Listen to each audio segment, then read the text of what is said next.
ये कहानी है एक डेटिंग साइट पर धोखा मिलने की।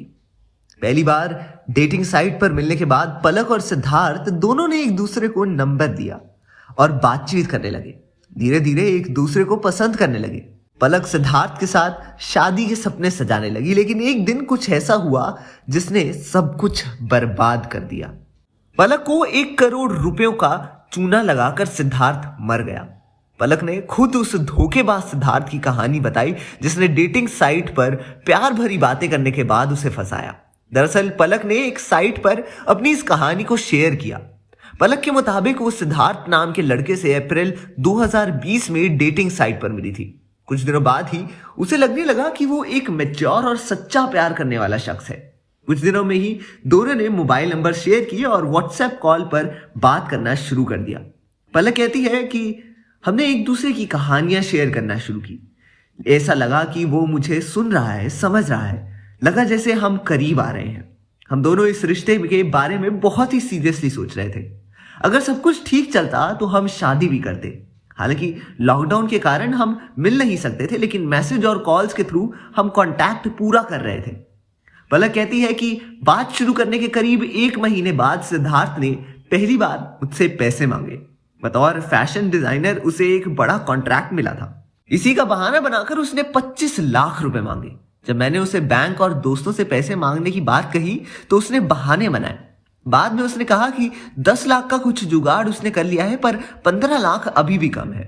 मुझे थोड़ा शक हुआ, लेकिन मुझे उसकी मेहनत देखकर लगा कि मुझे उसे पैसे दे देने चाहिए और मैंने उसे पैसे दे दिए। पलक से पैसे लेने के बाद सिद्धार्थ ने वादा किया कि वो 10 दिन में पैसे वापस कर देगा, लेकिन 10 दिन बीत जाने के बाद वो पैसे लौटाने के बजाय तरह तरह के बहाने बनाने लगा। इतना ही नहीं, नई नई परेशानियां बताकर वो पलक के से और पैसे मांगता रहा। सिद्धार्थ कभी गरीबी का बहाना बनाकर पैसे मांगता तो कभी बीमारी का, कभी तो वो लोन चुकाने के लिए भी पलक से पैसे मांग लेता था। पलक कहती है कि शक होने के बावजूद न जाने क्यों वो सिद्धार्थ को अपनी जमा पूंजी देती रही। वो आगे कहती है कि ये लेन देन 2 महीने तक चला। इस दौरान उसने लगभग 8 बार सिद्धार्थ के बताए 3 अलग अलग बैंक अकाउंट्स में पैसे ट्रांसफर किए। लगभग उसने करीब 1 करोड़ रुपए भेजे। जून 2020 में सिद्धार्थ और पलक का रिश्ता खत्म हो गया। दरअसल NICL के बीमार होने का पता चलने के बाद पलक ने उसे फोन किया था। तब उसकी बेटी के जरिए बताया गया कि सिद्धार्थ अब इस दुनिया में नहीं रहा।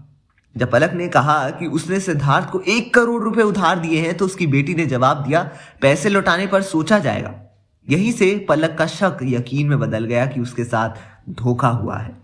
इस बारे में जब उसने पुलिस और बैंक में कांटेक्ट किया तो जांच आगे बढ़ी। अभी तक एक बैंक से ट्रांसफर की गई रकम वापस मिल पाई, जबकि बाकी बैंक्स प्रोसीजर्स में जुट चुकी थी।